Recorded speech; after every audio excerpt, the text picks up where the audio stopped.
આજે good Friday કેમ મનાવવામાં આવે છે? પ્રશ્નાર્થ થતો હશે. આપણે જણાવી દઈએ કે ખ્રિસ્તી લોકો માટે આજનો આ દિવસ છે. પોતાના જ ભક્તો માટે ઈસા મસીહે પોતાનું બલિદાન આપ્યું. ગુડ ફ્રાઈડે એક એવો દિવસ જ્યારે ઈસા મસીહે પોતાના ભક્તો માટે બલિદાન આપીને નિસ્વાર્થ પ્રેમની પરાકાષ્ઠાનું ઉદાહરણ રજૂ કર્યું હતું. ઈસાઈ ધર્મના પ્રવર્તક ઈસા મસીહને જે દિવસે સૂળી પર લટકાવવામાં આવ્યા હતા ત્યારે તેમણે પ્રાણ ત્યજી દીધા હતા. બાઇબલ મુજબ એ દિવસ શુક્રવાર મતલબ ગુડ ફ્રાઈડેનો હતો. તેથી આ દિવસને ગુડ ફ્રાઈડેના રૂપમાં મનાવવામાં આવે છે.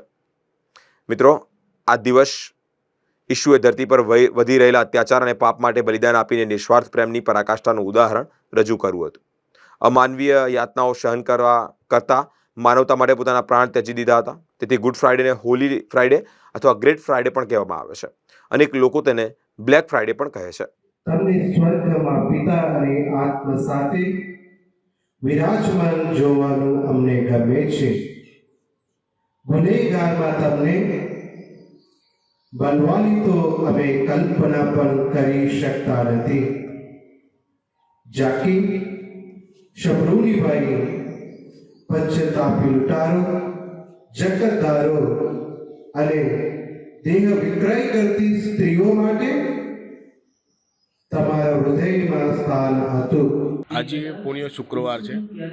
આજના દિવસે ઈસુ ખ્રિસ્ત સમસ્ત માનવીઓ માટે વધસ્તમે ક્રોસ પર એમનું મૃત્યુ એમને સોંપ્યું હતું. ઈસુને ખબર હતી કે એમનું મૃત્યુ થવાનું છે. ઈસુ આપણી માટે, આપણા પાપોને માટે ક્રૂસ પર મરણ પામ્યા છે. ઈસુએ છેલ્લા કીધું હતું કે હું તમારે માટે, તમારા પાપોને માટે ક્રૂસ પર ચડું છું. આ ક્રૂસનું ચડવાનું કારણ પ્રભુએ આપણને આપ્યું હતું. આ શુક્રવારે અમે તમામ ખ્રિસ્તીઓ ચર્ચમાં, દેવળમાં ભેગા થઈએ છીએ અને કૃષ્ણમાંની ભક્તિ, જે ઈસુએ 1 થી 14 સ્થાનમાં જે દુઃખ વેઠ્યું હતું એની એક નાની ઝલક અમે અહીંયા આગળ ઉપસાવીએ છીએ.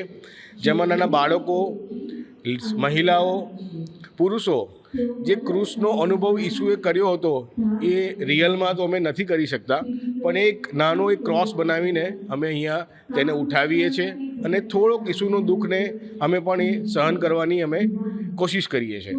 આજના દિવસે અમે દરેક વડોદરાવાસી તેમજ બધાને પ્રાર્થના કરીએ છીએ કે પ્રભુએ આપણી માટે વધસ્તંભ પર મોત આપ્યું છે પોતાનું, તો એનો આપણે એક સારો ફાયદો ઉઠાવીને આપણે પ્રેમ અને શાંતિથી જીવીએ.